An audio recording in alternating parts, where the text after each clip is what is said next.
네, 18대 대통령으로 박근혜 후보가 최종 당선이 됐습니다. 일단 정책적인 불확실성이 해소됨에 따라서 앞으로 정책에 대한 기대감일 텐데요. 시장에 대한 전반적인 의견을 앞서서 리포트를 통해서 들어보셨습니다.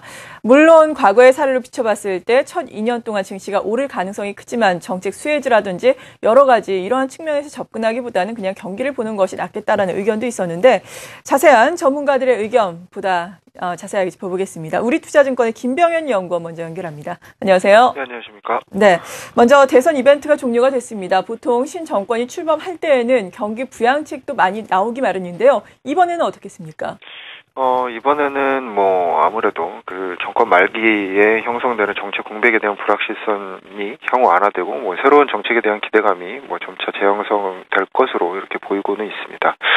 보통은 2008년을 제외하면 보통 경기 모멘텀 둔화가 나타나다가 신정권 첫해 강력한 경기 부양책 출시 영향이 시차를 두고 계속적으로 나타나면서 경기가 좀 회복되는 이런 패턴을 좀 보여왔는데요.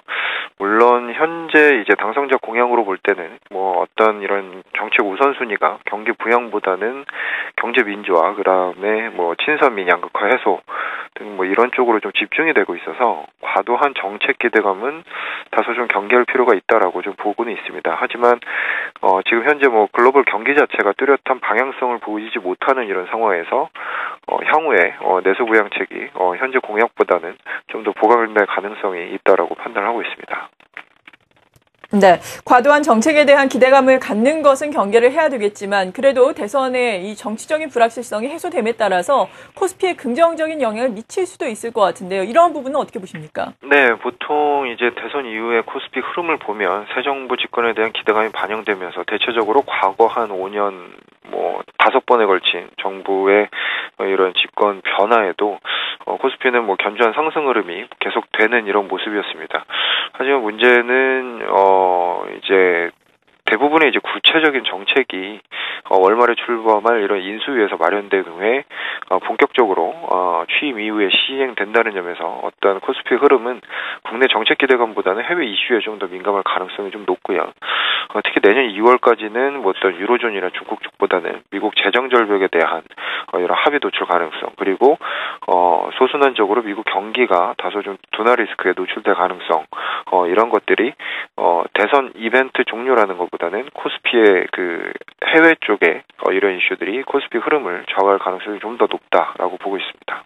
네, 말씀하신 것처럼 인수위를 통해서 내년에 또 구체적인 정책들이 나오게 될 텐데요. 일단 지금까지 알려진 것으로 보자면은 경제 정책을 보면은 성장과 분배를 좀 동시에 염두를 하고 있는 양상입니다. 이러한 점에 우리가 비춰봤을 때 경제적인 포커스는 어디에 맞춰야 될까요? 네, 경제적인 포커스는 두 가지입니다. 이제 경제 민주화하고 성장 잠재력 확충, 이 두 가지라고 할 수 있는데 포커스로 보실 게 딱 두 가지로, 처음에는 이제 그 가장 중점을 두고 있는 부분이 중산층 재건이죠. 이런 프로젝트를 통해서 중산층 비율을 70%까지 끌어올리겠다는 이러한 계산이 좀 있다라고 볼 수가 있겠고요.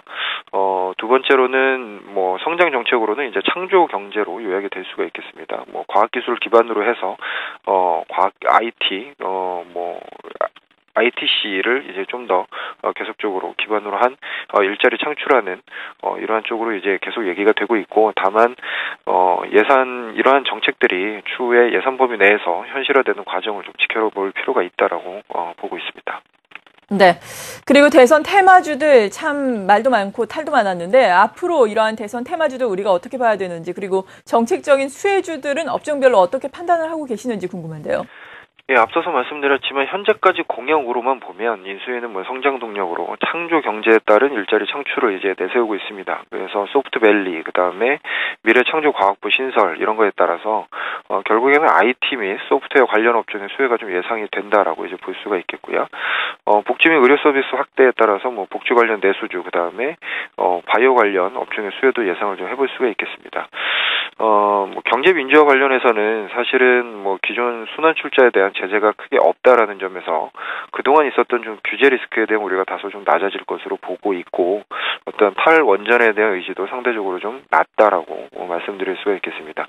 뭐 결국에는 뭐 IT 소프트웨어, 바이오 등의 수혜가 좀 더 확실하게 나타날 수 있다라는 거고 반대로 뭐 유통업, 특히 이제 면세점이나 대형마트 같은 경우에는 규제 리스크가 지속적으로 나타날 수 있기 때문에 이쪽은 다소 좀 뭐 피해가 예상된다라고 볼 수도 있겠습니다. 네, 우리투자증권의 김병현 연구원이었습니다. 잘 들었습니다. 네, 감사합니다. 네, 이렇게 대선 이후에 증시의 방향성 그리고 업종별로 미치는 영향까지 저희가 자세하게 다뤄봤는데요. 이번에는 조금 더 자세하게 기술적으로는 어떤 영향을 미칠지 차트를 통해서 좀 확인을 해보겠습니다. 이 시간 동양증권의 정인지 연구원 나오셨습니다. 안녕하세요. 네, 안녕하십니까. 네, 먼저 과거의 대선 이후에 증시는 어떤 방향성을 보였는지 차트를 통해서 좀 살펴볼까요? 예. 아까 뭐 계속 말씀하신 것처럼 집권 1, 2년 차에 괜찮았다라고 말씀하셨는데 뭐 차트로 좀 단기적으로 보면 뭐 초반에는 조금 좀 불안한 모습을 보였다라고 좀 말씀드릴 수가 있겠는데 차트 보시면서 말씀드리겠습니다.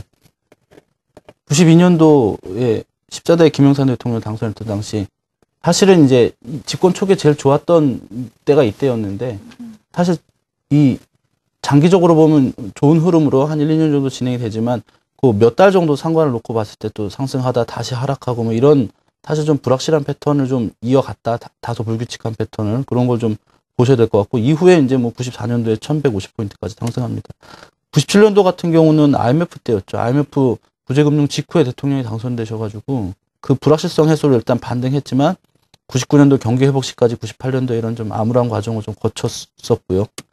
2002년도에는 뭐 이 이라크 전쟁 관련해가지고 지정학적 불확실성 때문에 사실 빠졌었고 노무현 대통령의 어떤 그 성향 때문에 외국인들이 굉장히 많이 팔았던 시점인데 올라가긴 했지만 2003년도에 결국 당선하고 몇 달 정도는 굉장히 좀 부진한 흐름을 보였습니다. 2007년도 이명박 대통령 당선 이후에는 뭐 대외적인 서브프라임 모기지 사태가 글로벌 금융위기로 진입된 초입이었기 때문에 사실은 조정이 계속 심했었고요. 그래서 1, 2년 차에 중장기적으로 좋다라는 거는 통계적으로는 맞지만 당선 초기 몇 달 정도만 놓고 보면 주가는 좀 부진하다. 이런 거를 좀 특성으로 삼을 수가 있겠습니다. 네. 이렇게 장기적으로 놓고 보니까 1, 2년 정도는 괜찮았는데 단기적으로 놓고 보니까 엇갈리는 양상이네요. 지금 김영삼 전 대통령이 당선됐을 당시, 김대중 전 대통령이 당선됐을 당시에는 초반에 주가가 강하게 움직였는데 반면에 최근에 노무현 대통령이라든지 이명박 대통령이 당선됐을 당시에는 또 주가가 몇 달 동안 하락하는 양상이었습니다. 오늘은 일단 주가의 움직임이 처음에는 괜찮았는데 그렇다면 이번에는 어떻게 예상을 하세요?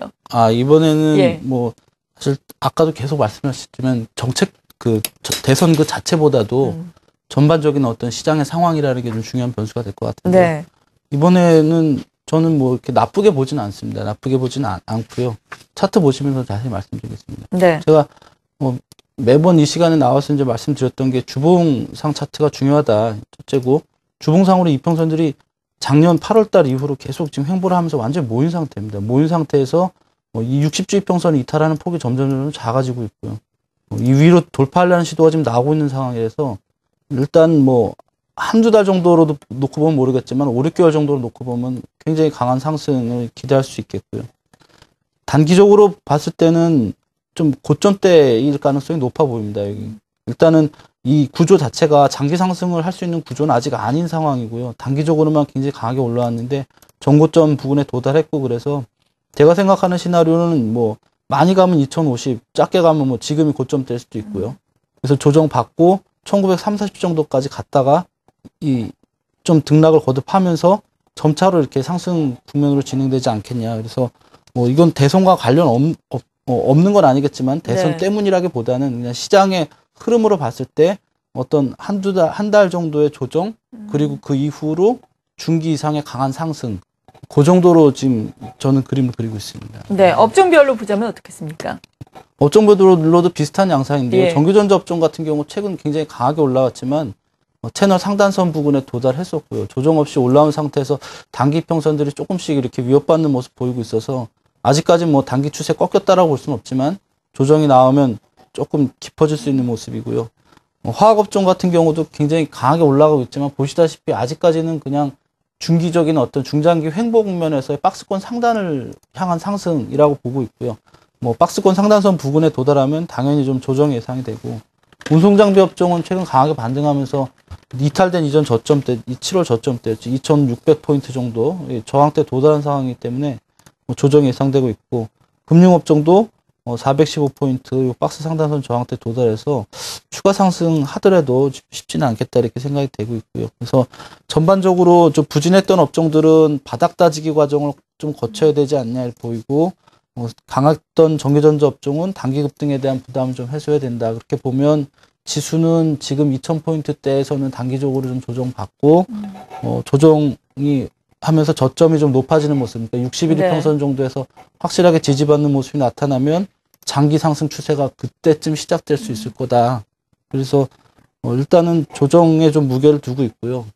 한 1930포인트 정도까지를 일단은 목표로 보고, 그 부분에서는 좀 적극적으로 매수를 해야 되지 않겠냐 이렇게 생각하고 있습니다. 네, 잘 알겠습니다. 단기 고점이 일단 지금은 형성이 될 것이다. 1930 정도에서는 다만 적극적인 저가 매수가 필요하다라고 말씀해 주셨는데, 코스닥 같은 경우에는 이미 고점을 찍고 최근에는 상당히 부진한 양상 아닙니까? 근데 신정부가 출범해서 여러 가지 경제 정책들, 특히나 부양책을 내놓는다면은 중소형주의 수혜를 입을 수도 있다라는 의견도 제기가 되고 있거든요. 코스닥 시장은 앞으로 어떻게 봐야 될까요? 그래서 제가 뭐 지지난주에 말씀드렸지만 코스닥이 굉장히 중요한 바닥일 수 있다 지금 이런 얘기를 드렸는데, 차트가 그런 얘기를 다 해주고 있습니다. 차트 보시면요, 지금 이게 일봉인데 우리가 이제 과거 이명박 정부 있을 때 계속 코스닥은 450에서 550 박스였습니다. 그래서 제가 맨날 450에서 사서 550에서 팔면 됩니다. 이렇게 맨날 말씀드렸는데, 그 논리대로라면 지금 450에 가야 되죠. 가야 되는데 지금 480포인트에서 계속 바닥을 만들고 있습니다. 보시다시피.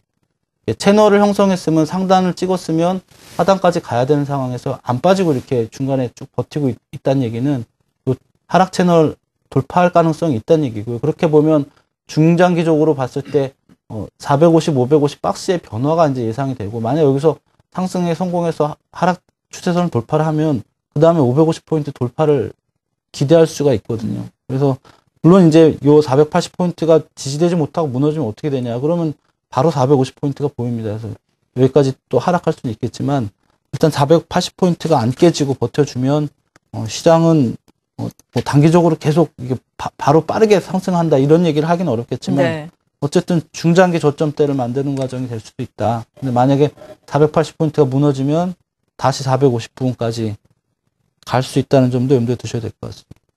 네, 잘 알겠습니다. 코스닥 지금 483선에 위치를 하고 있는데요. 지금 이 부근 480선이 상당히 중요한 지지선이 될 수도 있다라고 말씀해 주셨습니다. 이렇게 동양증권의 정인재 연구원과 함께 기술적인 분석까지 해봤습니다. 감사합니다. 감사합니다.